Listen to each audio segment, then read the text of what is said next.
You guys today. Unfortunately, my co-host Chris not able to make it tonight. He had some family stuff, nothing bad, just sports games that he had to take care of. And so I am here with our guest, Andres, the pop culture guy, who I was fortunate enough to meet when we were doing a forum for Peacemaker and wanted to get him on our next franchise that we were doing. And he jumped at the opportunity to do Evil Dead 2, kind of the coveted, I think, movie for this franchise. But he's going to bring a good perspective to it. So we are covering Evil Dead 2. But let's talk first a little bit about The Evil Dead, the movie that started this franchise off. Andreas, Yes. what's your history? What's your feelings towards the original? Oh man.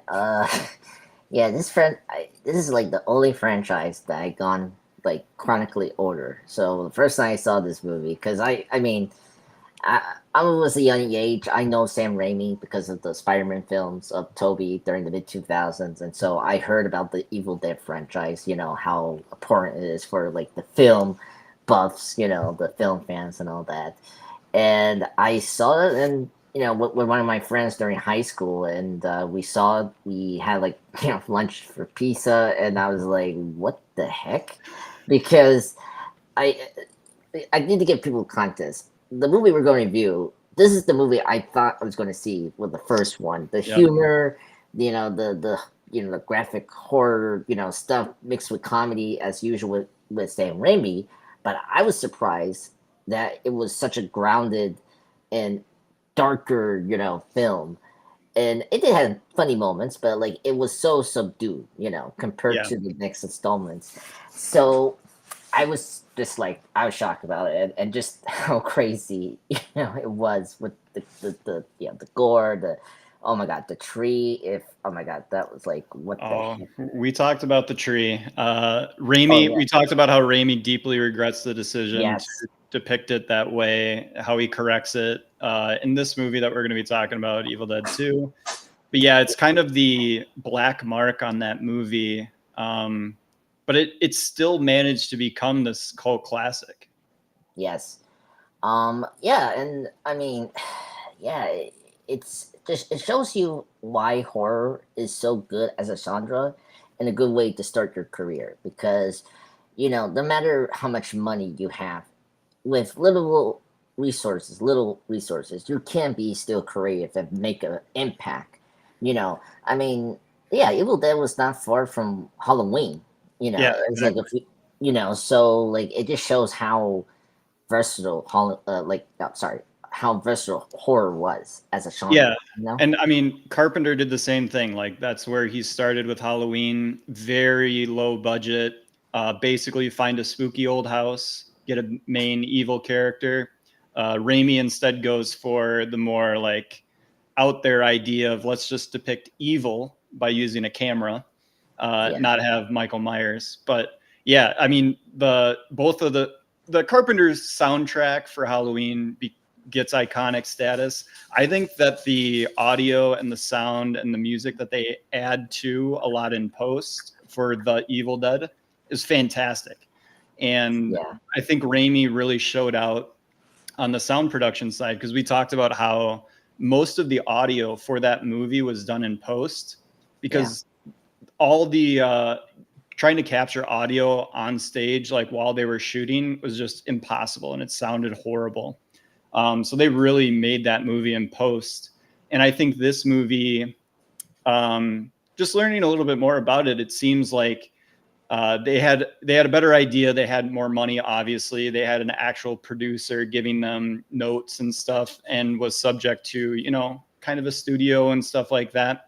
But they still managed to make it kind of punk rock with the way that they released the movie yeah, and kind of the like they just they let Raimi do what he wanted to do, and like he still managed to make this super goofball like out there follow up to like what was such a, like you said, grounded, like just straightforward cabin in the woods horror story that kind of like defined the genre.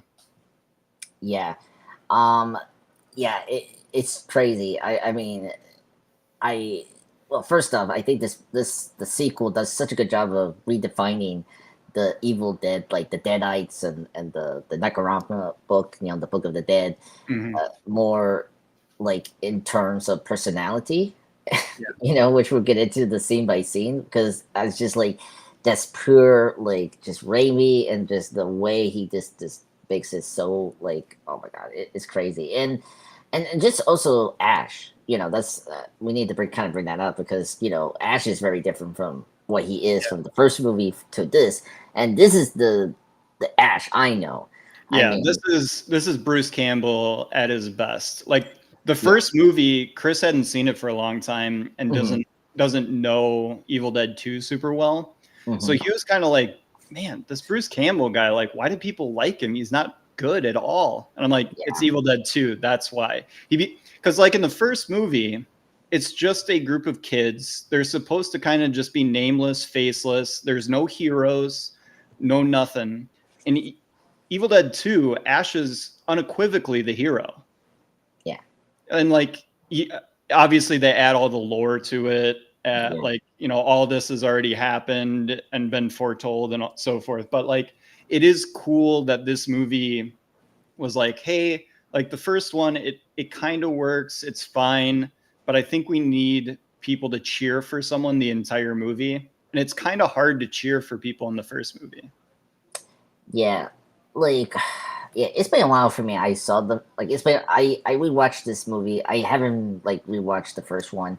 Yeah. It's just the characters are so like typical horror like Scott characters and it's like oh like you've seen this so many times with other franchise or horror movies in general.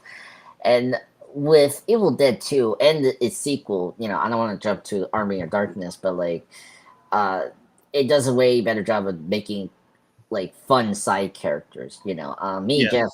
Yes. Just I don't want to jump to like the franchise, but like The Walking Dead. With the Daryl Dixon, what I like about that show, they do a good job with side characters. You need these like interesting side characters for your hero, so you could be entertained what you have here. And that's the one successful thing about Evil Dead 2 is like the side characters are way more interesting. Like at least we have one character that's like integral to the plot of this Yeah. movie. In my rewatch, I was like, oh, like everything. It just feels more. You brought it before, like they have more resource now, and like Raimi has learned so much from the first movie. This is such a much like better film over the first one. Not Yeah. against the first one. No, you have to have the first one to have or you have to have the first one. You have to have it be relatively successful and have Hollywood kind of see your genius in that small of a project. And then he gets two. He gets obviously more money and gets to show off what he's going to do. And then does he go into, is it Darkman, like pretty Yes. soon after this? And Yeah. then kind of like starts gearing up for the eventuality of Spider-Man, which is like the full culmination of Raimi at his superpowers, Yeah. like just doing God's work, basically. Yeah. I know. So yeah, I just kind of just give a brief synopsis with the filmography. Before Evil Dead 2, he did make a movie called Crime Wave. Okay. It was supposed to be, a lot of people have to understand that horror directors were never they like the Sandra, but it's not the Sandra they were like interested in continue on. Like Wes Craven is a good example of this. He's a great horror director, but he was a guy that really wanted to expand his his director filmmaking skills than Yes. just using horror. And Raimi was trying to do that with the second film he did before he did this movie, Evil Dead 2. It didn't do well, unfortunately, because of studio stuff and all that. Not to go too deep. Then this movie did well. Then he did Darkman in 1990, which is a great film, by the way. Check it out, Yeah. guys. Love that No, movie. yeah. Liam Neeson plays the main character. Yeah, and then after that, that's where he did Army of Darkness in 1992, wrap up the trilogy. I know a lot of people from my group, and just in general the horror community. It's another like iconic film in this series as well. People love to, it's a little more. It's the most mainstream of the Evil Dead films. Makes Yeah. sense. Because the PG-13 and all that. Then after that, he kind of moved on from horror. After that, he did The Quick and the Dead, an Yep. underrated Western film, which is great. I think it's great. I think Yeah, it's absolute and like great, like young or great mix of young up and coming stars and already qualified stars in that movie. yeah. I totally forgot because Gene Hackman passed away, unfortunately.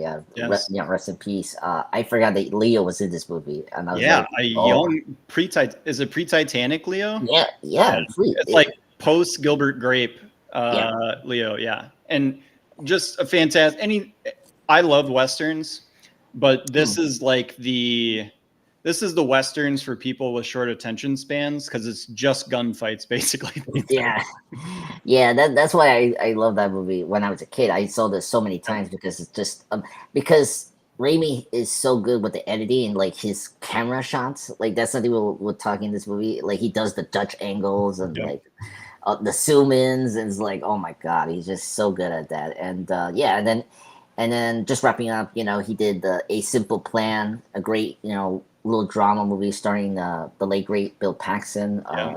You know, Yes. fantastic. And then he did another movie, The Gift, very underrated horror movie, supernatural thriller, if you say.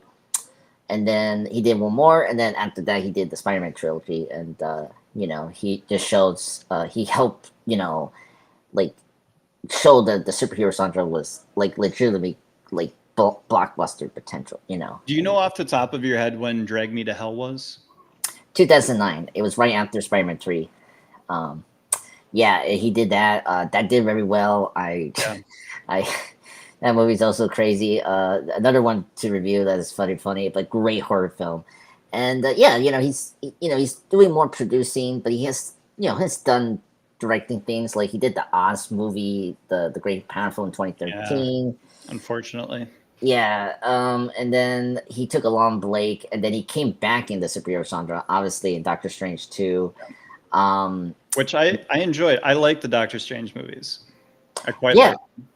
I it's so frustrating because I like the things in those movies, but I just wish they focused on Doctor Strange universe more. Uh, Sure.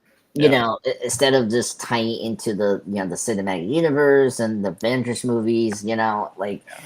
and and I don't want to get into it because like it's been documented, like Multiverse Madness, Yeah, we was could go on and on about the Marvel universe. yeah. I mean, Multiverse Madness was such a like crazy production because it was such a compromised theme, and Yeah. like, but you saw some Raimi like through in that movie. At least I appreciate that. Like you could tell that was a Raimi movie, and sadly, you also could tell it's a Marvel Studios movie. Yeah.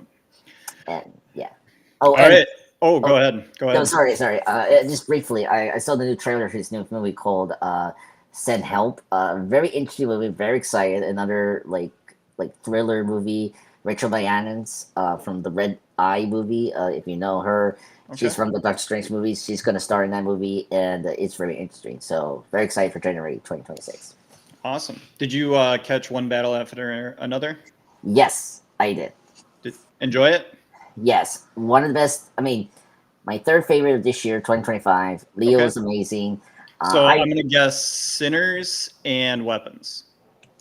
you got it. I yes, those are yeah, exactly. That's how my list is right now. Yep. And yeah, I was shocked about because Paul Thomas Edison is a hit and miss director, and I was so surprised how good this movie was, and so Yeah. I highly recommend it. Yeah, we covered it on our channel. So if you guys want to check out Chris and I covering One Battle After Another, that was our first YouTube live that we did. So you can see our faces talking about that film. We both really enjoyed it. I think Chris ended up putting it in his top 3 at third of his Paul Thomas Anderson movies. I left it outside just because I like Phantom Thread quite a bit. So, Yeah, but it's clearly one of the best movies of the year. I do I want to get into this? I didn't love Weapons. Okay. Chris did, Okay. which is why we didn't cover it, because we've been arguing about covering it, because I've been like, you don't want to be on a podcast talking to me about that because I'm going to have nothing to say, because I think it's just boilerplate fine. Yeah. No, I understand where you're coming from. I think the mystery was okay, and it's just like it was like a very good mystery movie up to the end where it was just like a typical like Hollywood kind of ending, and they could have done more risky ending where I think Barbarian is superior in just about every way. I think the first hour and 15 minutes of Barbarian is like one of the best top 10 horror movies I've seen. I think the end gets a little goofy, but like everything through Jake Long in the basement measuring stuff is just absolutely killer. Yeah. Yeah, I need to see Barbarian. I like Weapons, so yeah, hopefully you'll get a kick out of Barbarian for sure. Yeah.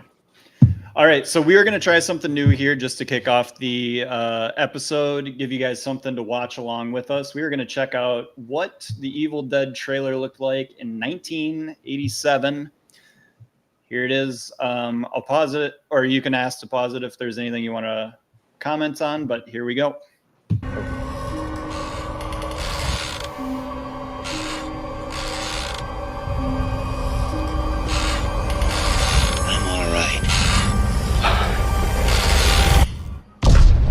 Don't think so. There's something out there. It lives out in those woods. In the dark. Something that's come back from the dead.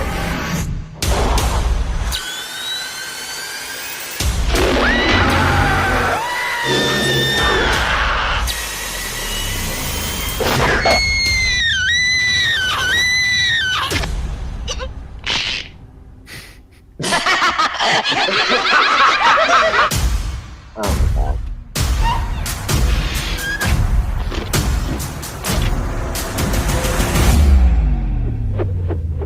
Groovy. Hello, lover.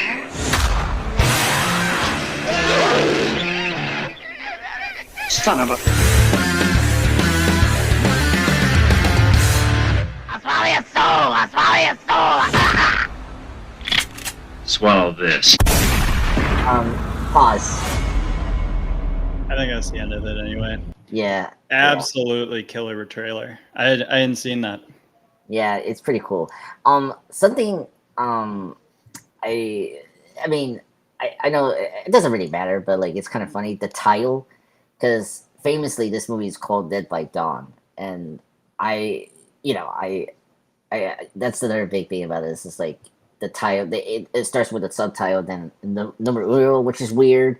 But I mean, usually us we always call it Evil Dead 2, which is funny.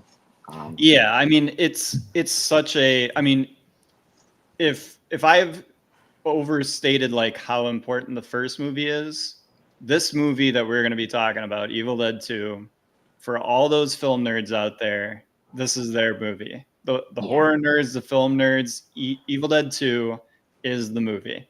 And we'll get into why that is. So we talked about the box office for the first movie, which ended up doing super well internationally, made like $27 million internationally. Yes. This movie had a budget of $3.5 million. I believe the first movie had a budget of $400,000. So quite a bit.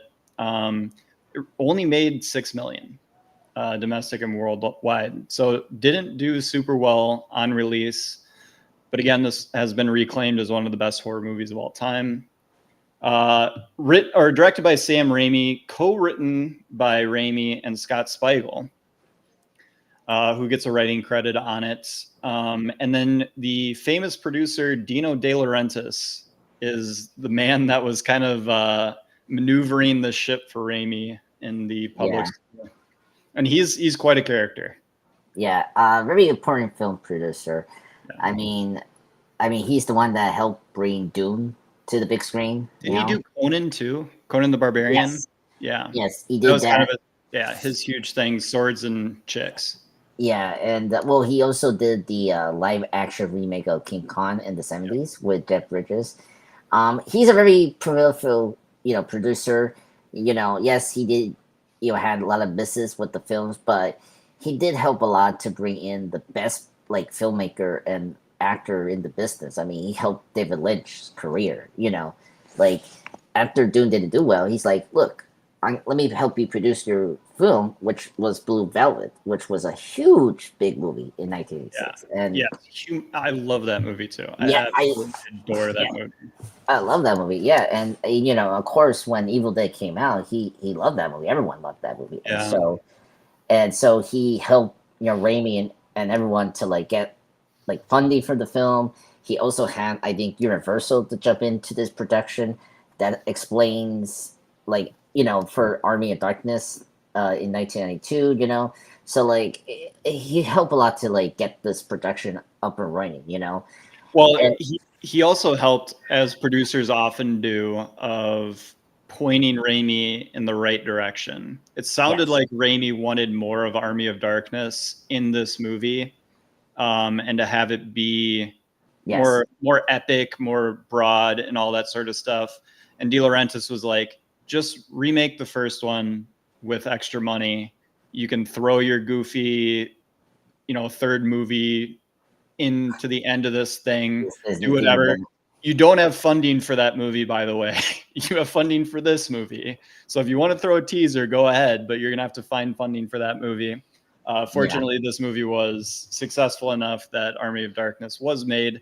But De Laurentiis very much was like, Raimi, if you want the money, you gotta listen to me. And he did it. And I think, so we can talk quickly about the rating. So they were worried that this was going to get an X rating. The first movie we talked about in our last episode, that it was banned in London or England, basically. Yeah. So there's lots of stories I've heard of people like, getting this and, technically illegal to watch and all that cool stuff. So it has like that lore around it. They were worried that 2 was going to get an X rating, which basically submarines any money that you can make on the movie because theaters don't want to put it in. So instead, they ended up finding a separate studio that they could send it through. So they sent it through Rosebud Releasing Corporation, which was a shell company that De Laurentiis set up, and they released it unrated. Yeah, and you could tell with the bloods were like. Yeah, no nudity in this. There's nudity in the first movie. There's not nudity in this.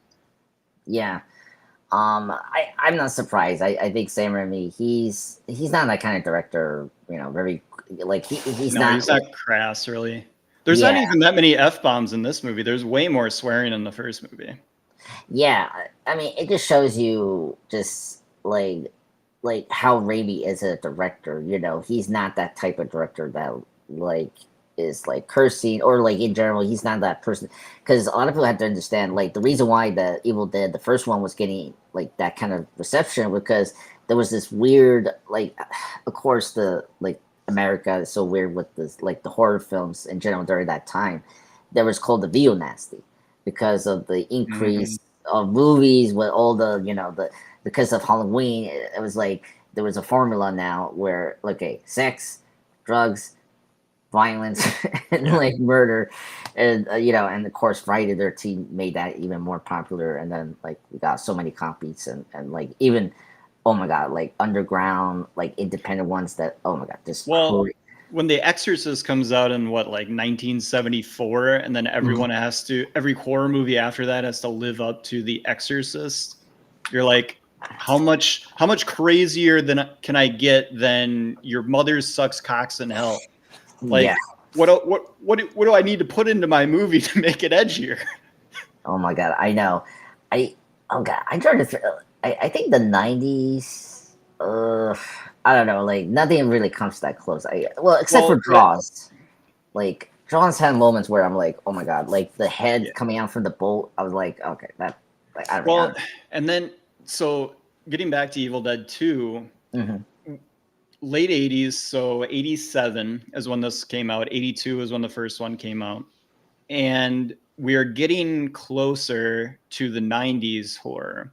And then 90s horror, the big movie horror-wise that comes out is Scream. Yeah. Scream is the self-aware horror movie, and that kind of like breaks the genre. There's a little bit of self-awareness in the comedy and stuff in Evil Dead 2. And Yeah. I think that kind of, there is in Friday the 13th, there's, Freddy Krueger and all his movies, Nightmare on Elm Street. Like it's beginning that awakening of self-awareness. Obviously Craven with Nightmare on Elm Street, then Scream. Yeah. But like that self-awareness is starting to come. And you see that transition from the first movie to this one, where it's funnier, even gorier, but even more self-aware. Yeah. No, I agreed. And and the thing that's very interesting about the meta commentary, particularly with the Nightmare and this, it was just like how, in general, the violence and like how we react to it, it's always a big thing. And Scream took it like forward about like how, in general, movies, like, is it the reason that they create, like Billy Loomis say this, like, no, don't blame the movies that create the cycles. It's the other way around, like it's so true. And it's like, it's same thing with video games. Like the whole like nation thought like video games was like it created monsters. Like, no, it's just that they just say that, oh, this thing inspired me to do that, whatever, it's yeah. I see where you're coming from with this. Yeah, it's slow burn of the meta commentary with the horror movies. But yeah, New Nightmare was like the first step, like crazy. It was like the fourth Scream, which it was kind of funny when I saw it the first time. And and then Scream took it and changed the whole horror genre. It for me, I'm like, and it didn't. Sorry to interrupt you, but like it didn't recover for like 20 years from Scream. Like, no, Wes Craven absolutely broke the genre, and then we are now in the last decade getting back to a new style, kind of the elevated horror that has taken over. Yeah, well, I'm thankful because we're doing a good job of balancing the horror stuff, like elevated horror. We having our horror franchise, and then we got like the middle part where like the bottle in like the lightning and bottle horror movies like Sinners and Weapons, And I suppose I'm missing the huge chunk in the early 2000s that was just Saw. Oh my god. And we just got 12 Saw movies for 12 straight years. Dude, the thing, what I remember, there were two things: torture porn and remakes of the biggest horror movies, and that was the Evil Dead being one of them. And I should join you because I like that movie. It's actually the rare ones that are actually good. That's the weird thing. See, I like Evil Dead Rise. Yeah, I love that too. Yeah. Yeah. So that'll be. We'll definitely talk about you potentially coming on that episode too. We may do a 4-person on that just because it's basically a remake, and Chris and I have already talked about the first one. But let's get into the scene by scene recap, and we can continue talking about this fantastic movie. So we begin with a stylized recap of the Evil Dead. So you wouldn't know that if you didn't read anything about it, because it doesn't make any sense that it's just Ash and Linda together. And so basically they're in the car, they get to the cabin, they have a fun night, she gets possessed, and he immediately cuts her head off with a shovel and buries her in the yard. Yep. Yeah. And so that is supposed to be us reliving Ash's nightmare from the first movie. And then the next day starts, and this is all just happening to Ash the next day. Yeah. Oh my God.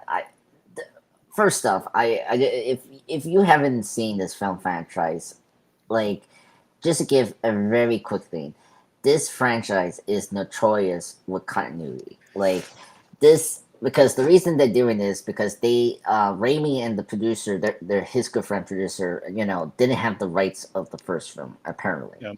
So it means that they couldn't use footage or the first film in general to do like a recap or something like that.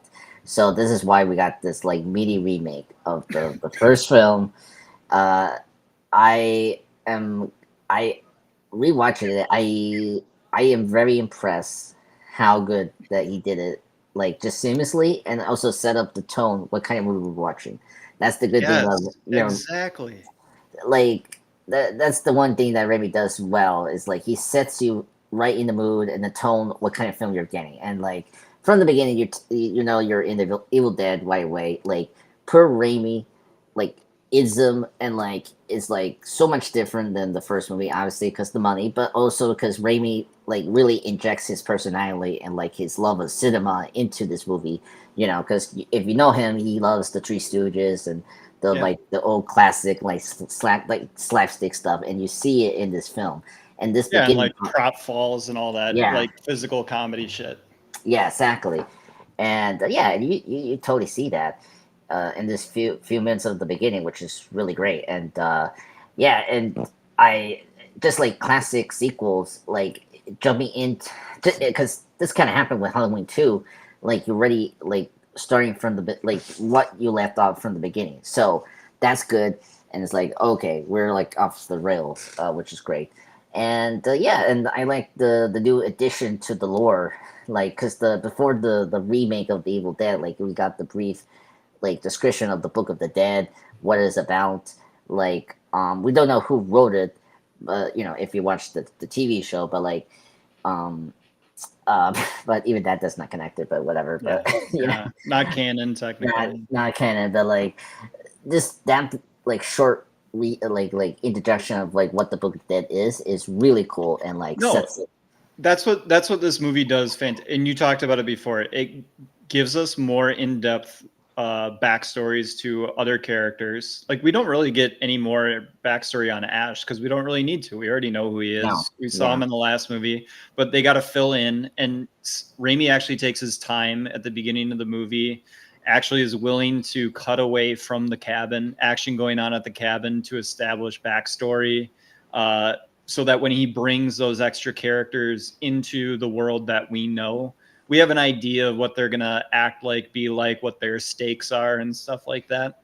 So it's kind of masterful work. And I think it honestly comes from a thing that if you pay close enough attention to the creative arts, whenever you tie an artist's hand behind their back, so for instance, not having the ability to use anything from the first movie because you don't own the rights, or whatever happened in that situation, and you tell a creative person that, oh, you're going to have your hand tied behind your back, sometimes something even better than they could have done with two hands comes out because they're then forced to think about things in a different way.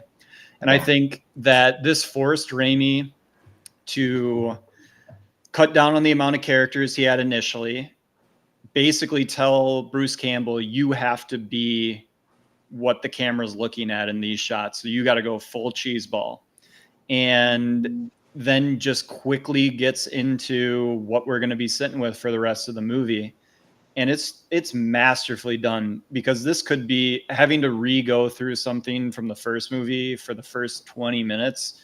It is almost like watching Peter Parker's uncle die again.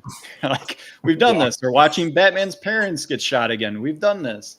It's like, I don't need you to, or for some people, and this is probably the producer talking into his ear, hey man, this might be the first one they're going to see. They're not going to see your first movie. So you do have to kind of do that, but he does it in an efficient and really artistic way.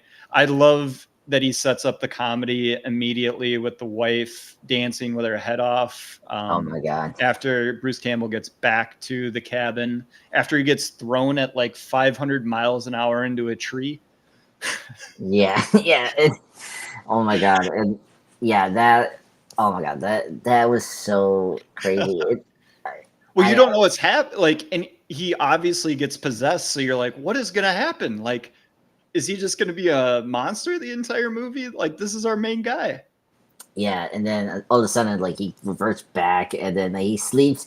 And it's just, it was just me. We get to see the effect of sun, because we never got really to sunlight, or like the Book of the Dead in the first movie gets thrown in the fire. That's ultimately Yeah. what destroys it. We don't get to see the effect of it's day. Can the evil live at day? Which we now know it can't. No. And I mean, yeah, that was a good effect to it, which I like, which we really do in these movies. Like, the daylight kind of turns them off from doing their thing, which is really interesting. But I gotta say, one thing I always liked about the Evil Dead is the makeup work of the Deadites, because that's something is so iconic about this franchise. Those creatures, and like this movie had the great makeup people. I think these are the people that did the Nightmare franchise. Yeah. They came in because they were big fans of the first film, and they did such a good job of expanding like the creature designs of the Deadites from the first movie.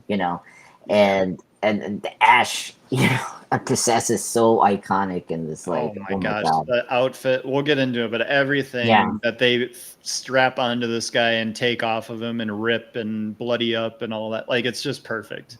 Oh my god! So some of the differences in the setup compared to the first movie that then happen in this. So the record player that plays the line reading from the professor is just up in the cabin. It's not in the basement. They don't have to do any of that. The basement does factor in later, but it's not where they find the Book of the Dead. No. You're able to, they do a flashback to the professor actually sitting down and recording the audio. So you actually get to see that in the first movie. It's all just audio. Yeah. And then the change happens, like immediately Linda gets possessed and starts killing him. Bruce Campbell doesn't even think of like not killing her until he literally has her head in the vice. Like it's insanity immediately. Yeah. But yeah, it kind of blows through all of that. So you're kind of waiting, like when is the horror part going to come? Because this just comes on quick and fast, and it's basically stuff we've seen already. But we'll get more into, how this is. I think the movie really starts from Bruce Campbell running into that tree, coming up, seeing the sun, and then kind of getting back to the cabin. We find out that a car can outrun evil. Yeah. And that Bruce Campbell can survive a crash through the windshield of his car going 40 miles an hour. Oh my god!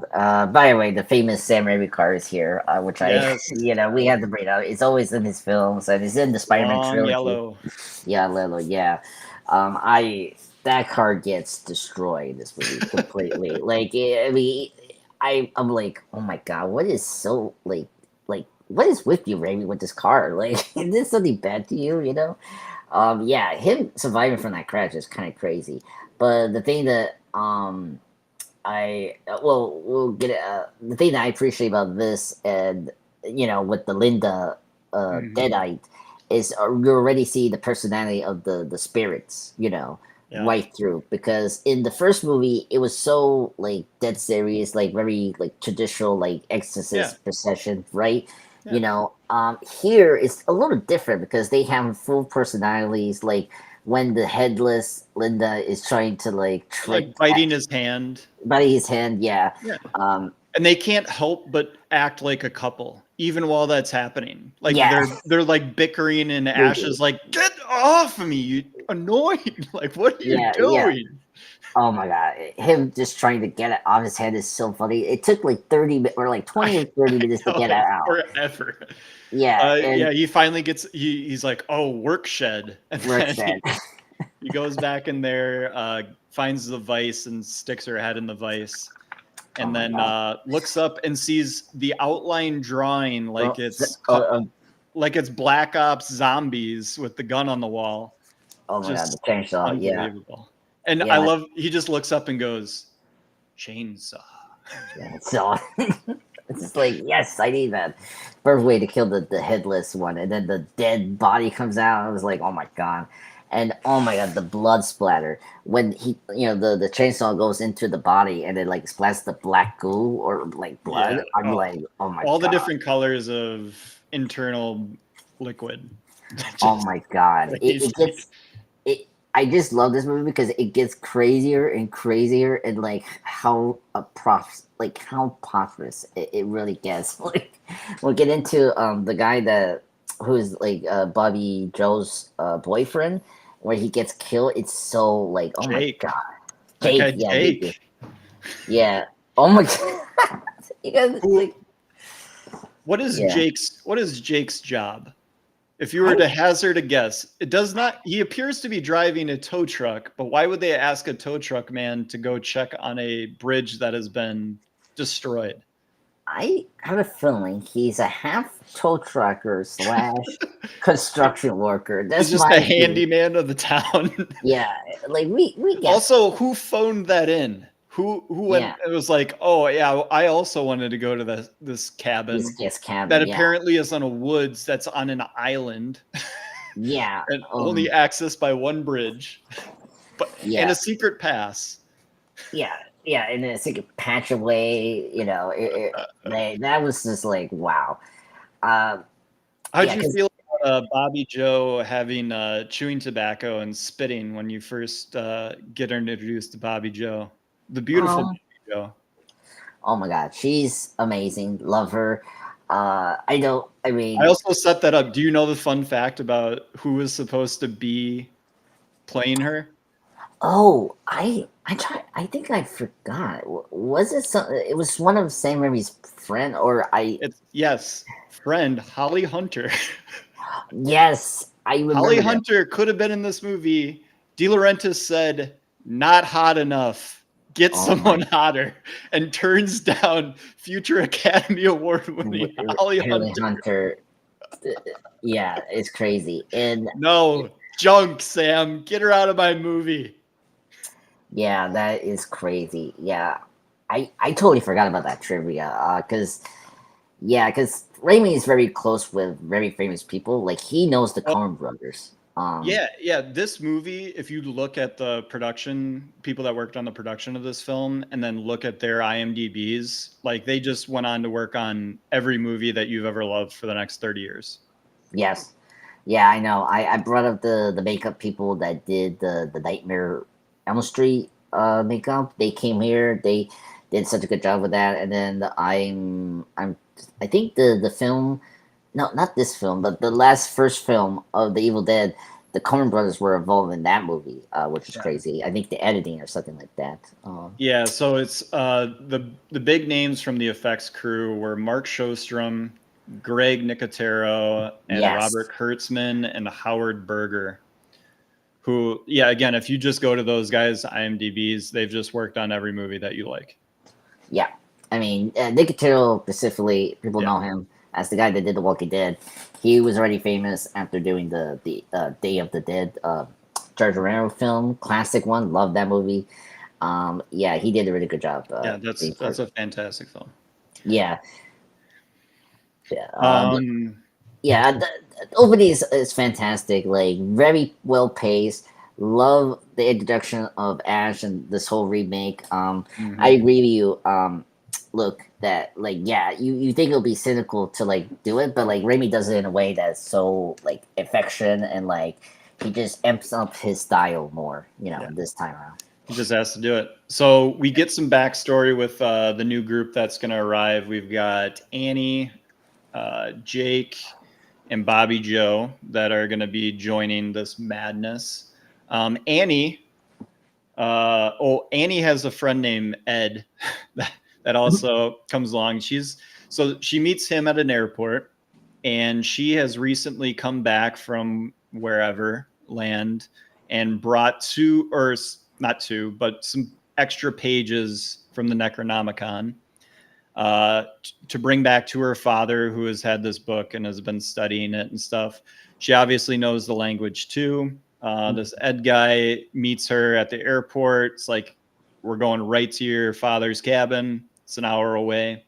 And then they roll up and basically they see Jake and Bobby Joe, who are staring at the bridge that has been destroyed. And then Annie pays Jake and Bobby Joe $100 because they say they know a pathway to get around the bridge to get to the cabin still. And then she does the baggage trick on him. where he looks in the back of the car and sees like a purse and is like, "Oh, that's what you want me to carry?" And then we know that she has a trunk in the back of her car. So these guys show up to the cabin and meet Ash in not the best mood. And Ash is also not in the best mood when he is greeting them.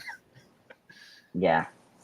That is so crazy. I mean, this movie does a good job. Something that a lot of movies that I know that are going to be classic is the payoffs.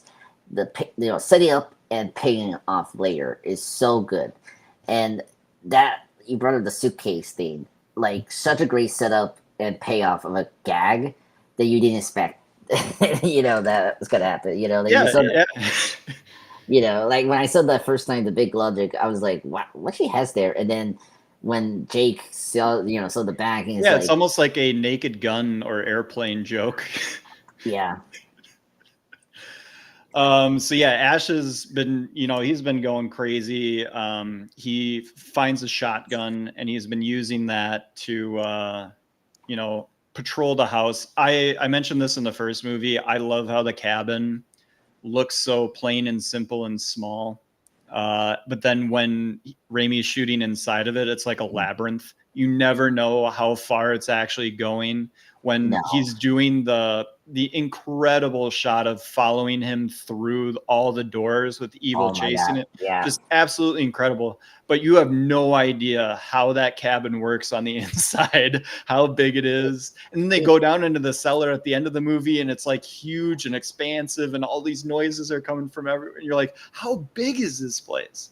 I know. It's like the cabin is a character. I'll give away my point. Like the cabin is a character. Yeah, it is a character. It just reminds me of just like the Overlook Hotel from The Shining. Yeah. Yes. Like at first you could understand the layout, and then you realize no, it doesn't make sense at all. Like how the hell is like you're up here and then here is like, oh my god, yeah. This time around I realized, oh yeah, why do we have these like these like other rooms, and then the basement should not be this as big. It should be just one area small. It's like, oh my god, it's this character itself, which is crazy. But yeah, it works for this film, which is funny. Yeah. So the crew shows up. They think that Ash has killed Annie's father and mother, and so they're not very kind to him. And they beat him up and throw him down into the cellar. And then they start the recording again. And the professor explains what happened after he read the lines from the Book of the Dead that caused Linda to turn into a demon. And we find out that his wife was possessed. He killed her. He thought he killed her and buried her in the fruit cellar. The fruit cellar. I was like, the fruit cellar? What? I was where like, you keep your fruits. Yeah, keep your fruits. Oh, okay. I mean, like, you have a freezer. Like, why you need like I don't know. That part, I was like, what the hell? That cracked me up. But oh my god, the mom coming out and then just laughing is like, oh my god, just pure chaos. She is the scariest thing in the movie. Yeah, the scariest. The makeup is incredible, and then the way they shoot her, and just the different weird stuff with the voice is so creepy. Yeah, and what's funny about it, just give the trivia up here, that mom is played by Ted Raimi, Sam's brother, in the costume. And if you see the behind scenes stuff, he's so funny. He just makes you need to see it for yourself, guys. It's like he's so funny, and I see why. Yeah, if you look close enough, you can see sweat just dripping off of his costume because apparently that thing was just like wearing a rubber glove the entire time, and he was just pooling sweat in there. Yeah. Oh yeah, I remember that the behind scenes stuff. They mentioned that. Yeah, they call her the witch because it's kind of like the main deadite that we had to deal with throughout the film, and yeah, incredible makeup and just also the scream that Ash does is very hilarious, like typical horror thing, but a guy doing it. Yeah, we missed an entire part like before the people come is that Ash's hand becomes possessed.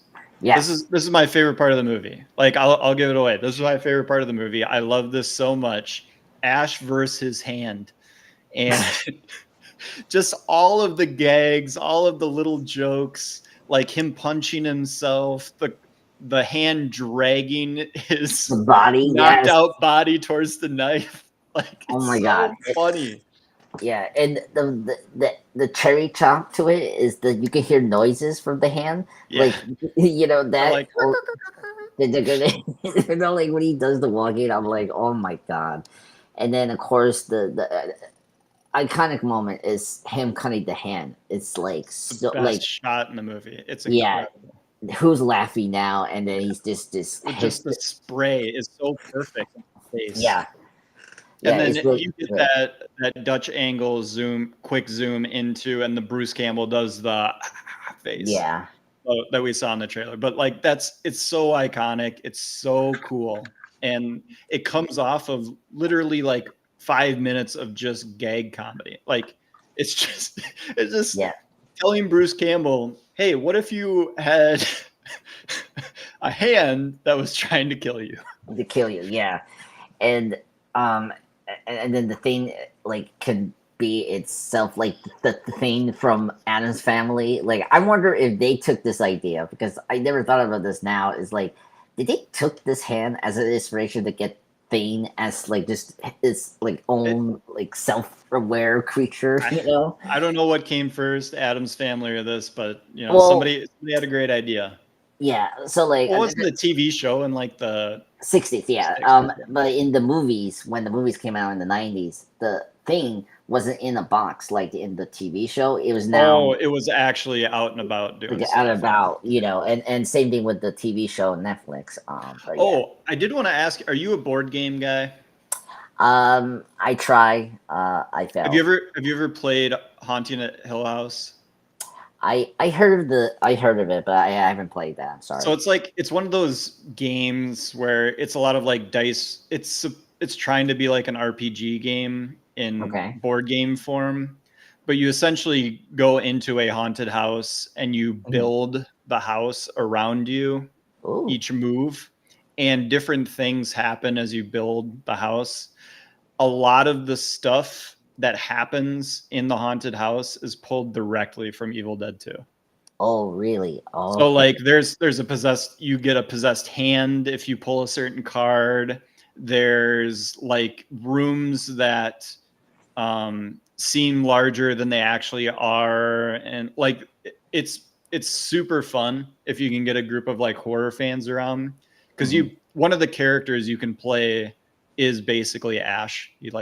He's you know, but it's a lot of fun. Highly recommend for those out there. If you like horror movies, you like board games, Haunting at Hill House, it is essentially a board game where you play Evil Dead 2. Oh, wow. Okay, I need to tell my friends about this. There's There you something to do. That's my big one for the night. My big recommendation for the night, besides just watching this movie again, is check that board game out, which may be the most nerdy and boring thing I've ever recommended, but there you go. No. Hey, I did a D&D once. It was really fun. I just had to get used to like the rules and all that. Yeah. So yeah. I've done my fair share too. And then post Ash cutting his hand off, the hand then turns basically into a rat that he has to chase around with the shotgun. Yeah. Ash learns how to unload and reload the shotgun pretty well with one hand. Yeah, I'm shocked he's like you think. Yeah, he cauterized that wound pretty quick. There's not a lot of blood coming from that stump. Yeah, like did he like burn? Like first off, you have to like burn it like to stop the bleeding, and like it's always funny for me. Like this time around, I was like, oh wait a minute, we did so quickly to like just wrap around his like silver hand and all that. Yeah, because I've seen this movie enough times and didn't really have to pay attention to it. On my notepad as I was taking notes, I just listed all of Ash's injuries that he sustains throughout the movie. God. So I'll give that to you near the end, but we'll move forward with the scene by scene because it's literally a paragraph long of all this stuff. Oh my God, I can't imagine. Oh my god. Yeah, and then again with the cabin becoming a character, Yeah. there's him laughing as he's hearing all the laughter coming from the walls and that deer head Here. that's on the wall and all that. The Yeah, that's full another like iconic yeah, scene. Yeah, the full on Deadites taking over the whole cabin and like just taunting Ash. Like that's the whole thing. yeah. Like in that scene, it's just that the Evil Dead like spirits are just taunting Ash to like psychologically break down him. You Well, know? he survived one night. This Yeah, is round exactly. two. This is Round round two. two. Yeah, exactly. So they're trying their best to like, get him, down to the need and just, possess him and whatnot. Yeah, so that was actually all before the people came in. So this is the Yeah, state that Ash is in. He has no hand. He has a shotgun that he is wielding to perfectly. aim better with his stump. And so yeah, they think this guy is like a serial killer that happened upon their parents. And just sorry, one Yeah. thing I don't want to miss is when he was trying to shot his hand. This is another one that was crazy. Where before the laughing of the cabin, Yeah. the blood coming out from that wall. Yeah, Was, after he shoots it, because yeah, he has like super hearing apparently, and can aim his gun based on what he's hearing, and finally nails it, and that it like does the yeah, dying noise, and then very just nice. sprays. Right. It's the I'm like, best. yeah, I that scene. I'm like, what the hell?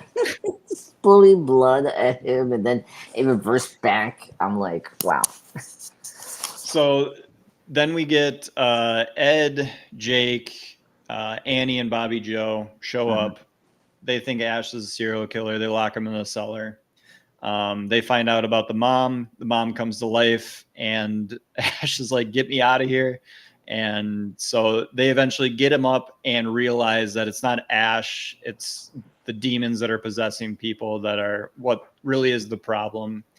And then Ed becomes a deadite, and Yeah. then the movie just goes off from there. Yeah, and I gotta say, this part is the like better version of the Evil Dead. Like seeing the people being possessed and getting killed, you know, and in not in like a very like the first movie. Like if you didn't like the rape tree thing, like this movie does a better job of doing it and being more like accessible, Yes, because far more. Like yeah, we I don't really want to talk about it again because we talked about it enough in the first one, but like yeah, it's so blatant what it is trying to depict that it is uncomfortable.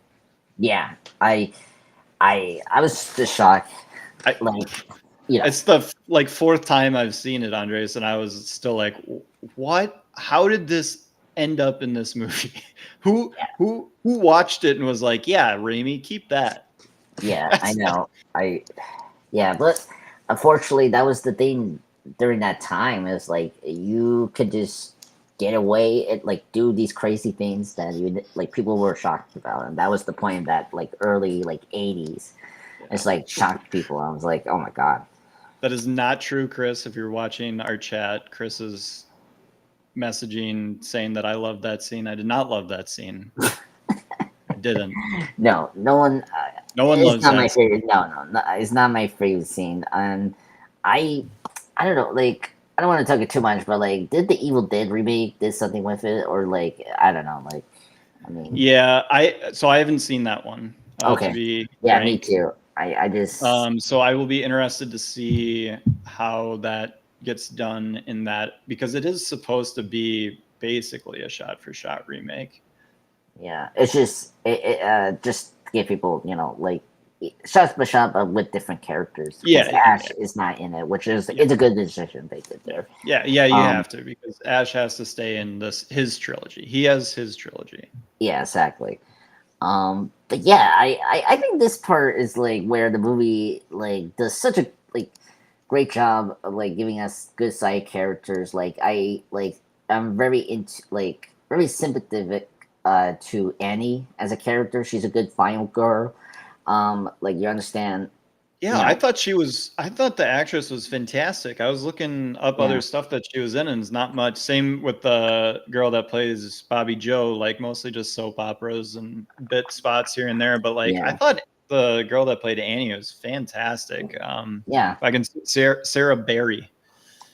Yeah, I thought she was great, and because this franchise, like, now when we get into the later installments, like, they do a better job with female characters. But I thought this movie, particularly, I think, had a good female character. I think specifically in Rise. Yes, I agree. Yeah, it's used as the best way that, like, using a female character in the best way that it possibly could for the horror of the movie. Yeah, I love Evil Dead Rise, and this movie is kind of special. I'll talk about later, but like this movie is very special to my heart, which I'll get into later towards the end of this live stream. Yeah, so I'll run through basically how we get to the end of the movie here, because we're basically there. So Annie and Ash find that the answers that they need to stop this lie in the extra pages that Annie had just brought. Yeah. Which So it's Jake, who is in a relationship with Bobby Joe. So Bobby Joe goes out, gets messed up by the tree. Jake wants to go find her, gets the shotgun at gunpoint, makes Annie and them go out. Not a good idea. Nope. And he also at that point takes those pages and throws them in the cellar. So that is what causes Ash to have to go into the cellar, and he knows that Henrietta's down there. So he's got to load up, and that's when we get the iconic strap onto the chainsaw, sawing off the shotgun, throwing it on the holster, and Ash has his full get up with that cut, ripped blue shirt, showing just enough of the skin, enough of the pecs to know that he's got a good bod. And this is the iconic Ash look. Yep. And the famous iconic line I always hear, groovy. Like the thing I always hear from this movie and in general this series is that. Yep. And not to spoil the remake, just remember this scene because it does get a callback from the remake. Awesome. Which we'll get into. But yeah. Yeah, and I mean, you couldn't pick two better close combat weapons to have strapped to you, and a sawed-off shotgun and a chainsaw that you can literally start with your chest. Just super cool. Like, just the idea of it is awesome, especially when you're going down to like doing a basement, like close combat run, kind of old boy style with the hammer. Yeah. And he goes down there, super spooky. Lots of crazy noises that are coming out of this place. A lot of dripping of water. A lot of Henrietta being weird. And then he finds all of the pages, and Henrietta grabs him through the stairs. Eventually, Annie gets the pages, finds out that she has to read these two lines. One line summons the most evil demon, and the second line creates a portal that sends all the demons back. Yeah. So, like, first time around, I was kind of confused what she was doing. Then I realized that she's just opening the portal to, like, get all the demons and the spirits back to, like, whatever they came from. And I was like, oh, that's cool. And if you missed the part when was it that big ass monster or whatever, the tree, the tree. Yeah, I guess the tree, right? You missed it, but like Ash's hair turning gray, which was hilarious. Classic. Well, just the streak, just that's the streak. Like Mr. Fantastic. It's like that, which is cool. I don't think the Army of Darkness kept that, which I was kind of like. No, I don't think they ended up.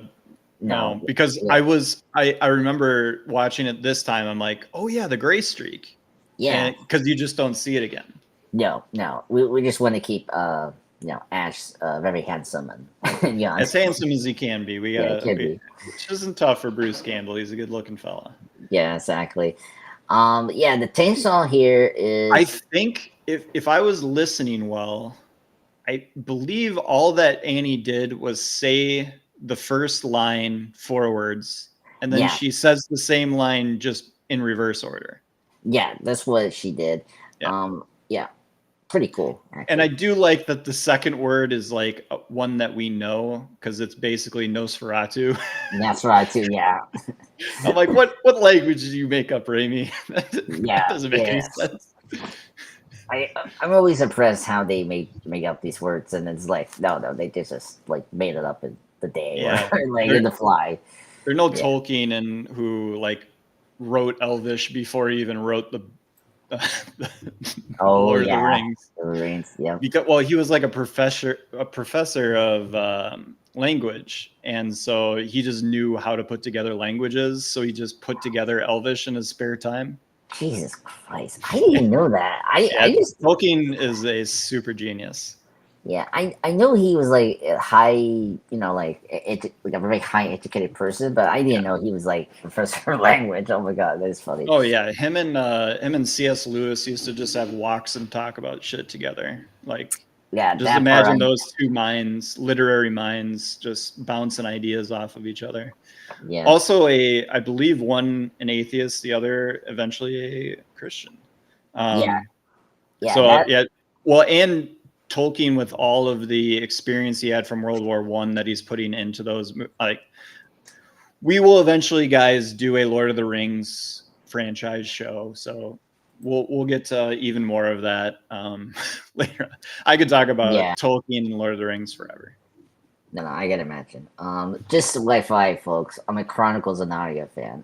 I Hey, just I love the Chronicles of Narnia too. I oh read cool. all the books. I don't really care for the movies, except for I kind of have a soft spot for like the old ones that came out in like the 90s. I Oh remember really? watching The Silver Chair was my favorite one as a kid that I would watch over and over again. Huh. Yeah, I love the movies. I especially the first two. The third one is like I suppose the first one of the one that came out within the last 20 years, the first movie is good. I don't think I liked the second one. yeah. It's just probably me. I like the more darker direction of the film. But I understand from the some of the criticism of like changing it to like a more action kind of oriented film and all Well, of that. yeah. And there's Yeah, so much that happens in those like later books and early books in the series that is like unfilmable. yeah.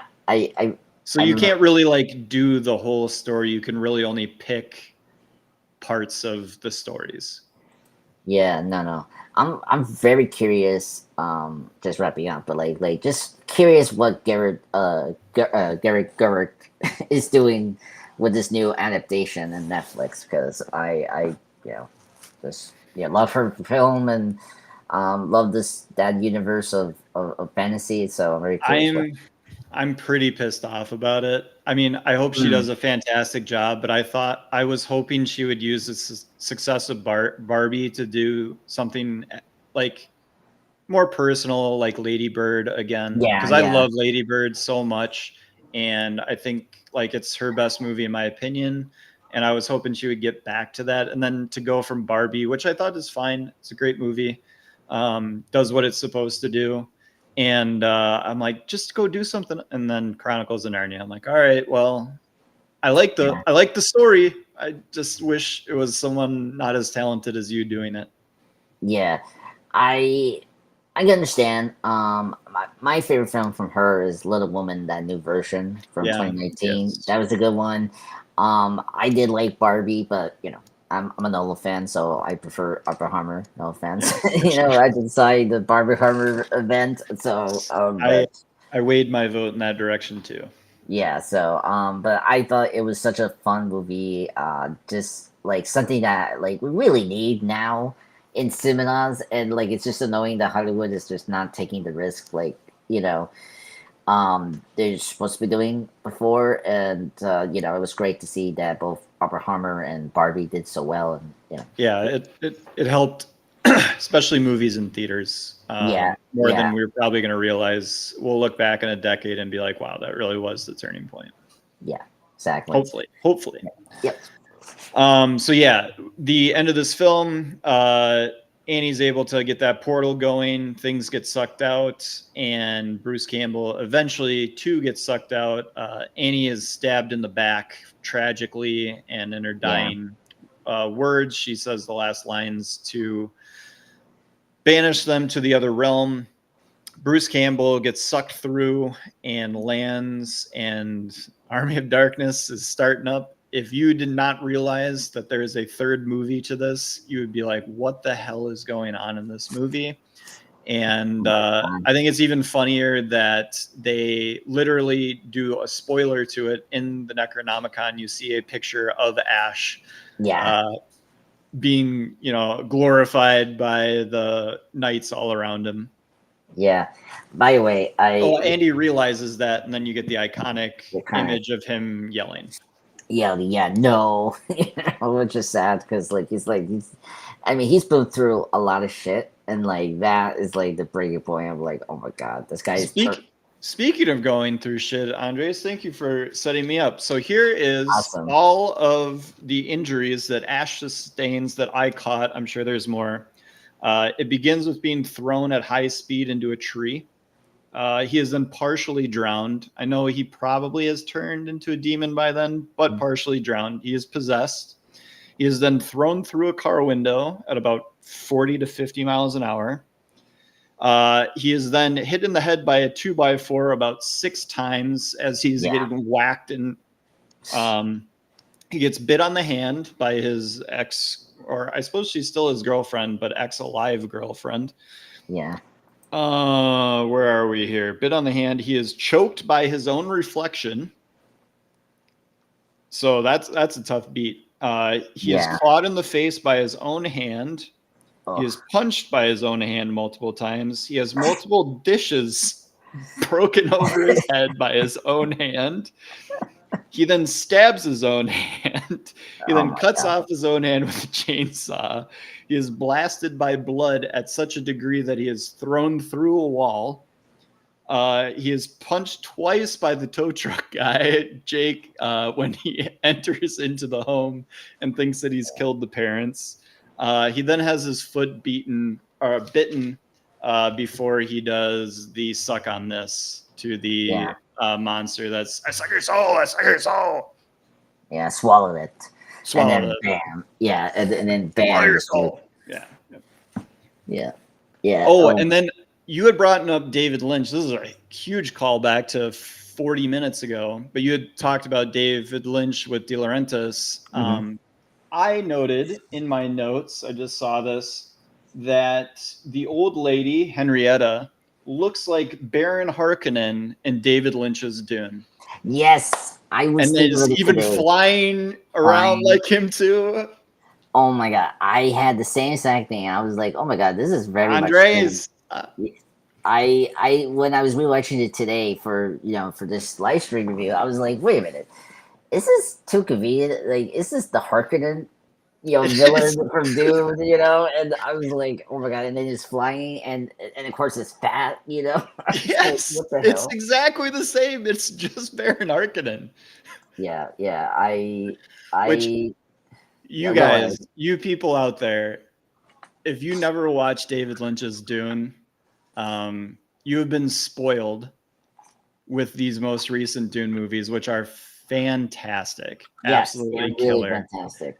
I'm a big fan of the books. I read the books before those movies came out. I watched David Lynch's Dune because it's the only thing I could watch. There is a miniseries. I haven't watched that, but I watched David Lynch's Dune.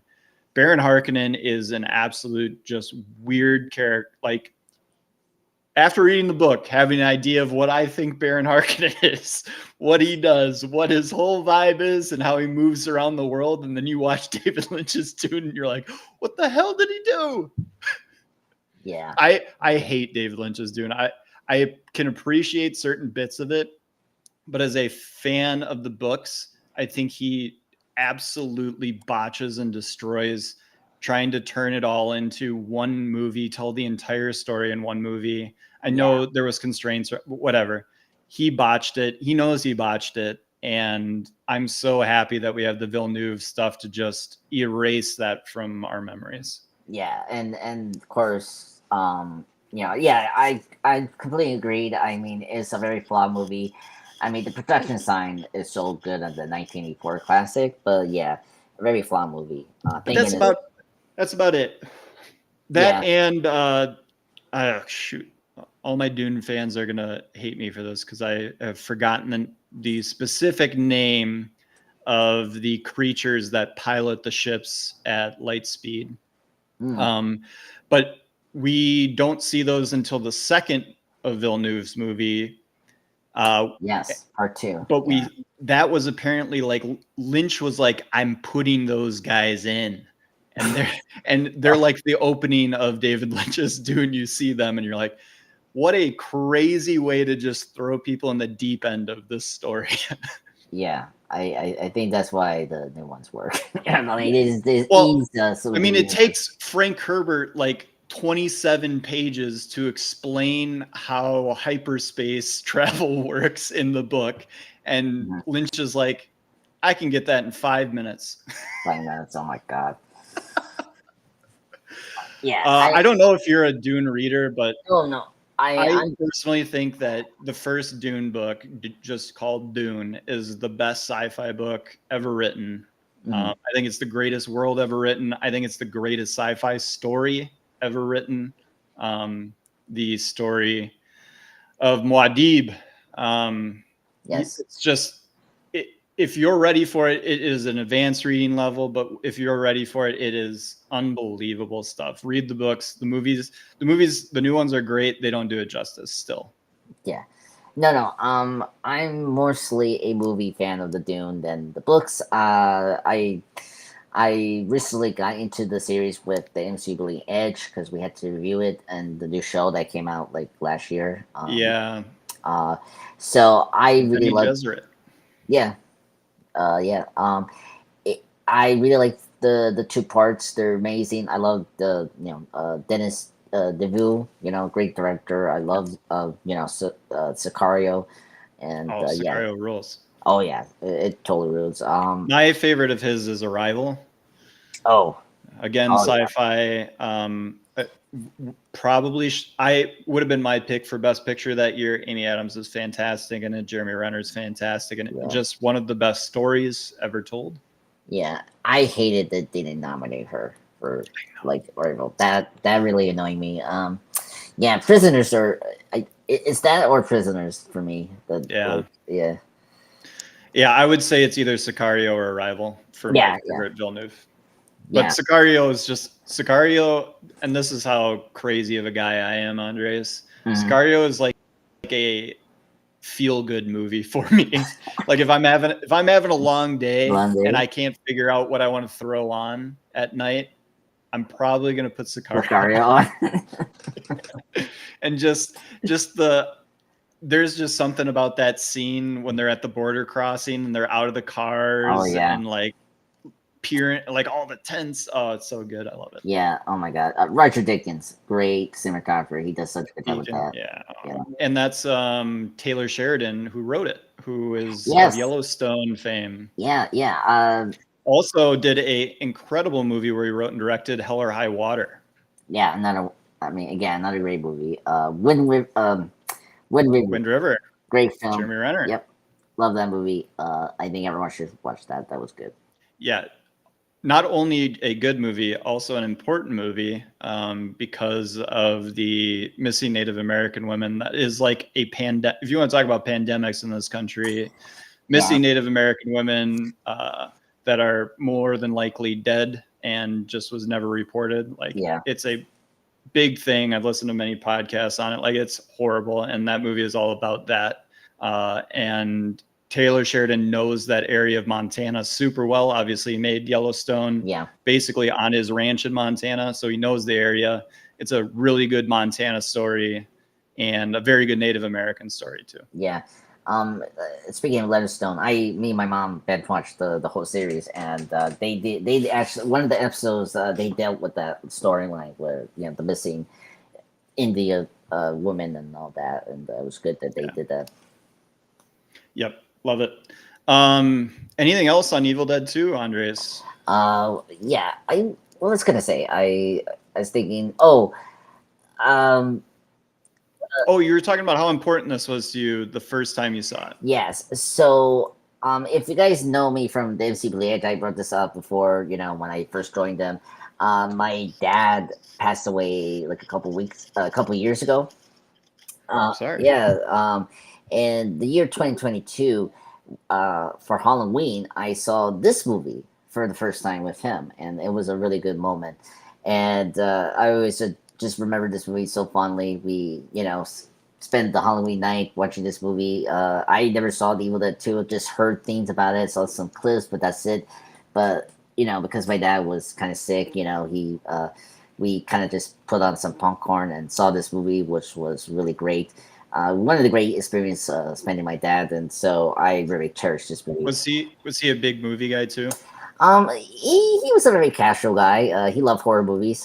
He was a big Okay. Friday 13th guy. He knew the Evil Dead. But it was great to put on that movie and rent it, and so it was really great. Well, I mean, you're gonna have that memory forever, man. That's awesome. Yeah, so it was really great to rewatch this movie because, like, immediately, like as we said before, from the beginning, I was like, oh yeah, this is the Evil Dead that people, like this is what I knew about Evil Dead was because of this movie, and so it was great. And yeah, and Evil Dead Rise, same thing. I was kind of annoyed, I couldn't see it in theaters, and when I got the HBO Max account from one of my friends, and I was like, oh yeah, this is great. And that movie is like the closest to this movie. That's the reason I like that movie more. And Yeah. it did such a good job of combining the horror and the comedy stuff that about the series. Yeah. I like I already said, I dig that movie too. I dig this one a lot.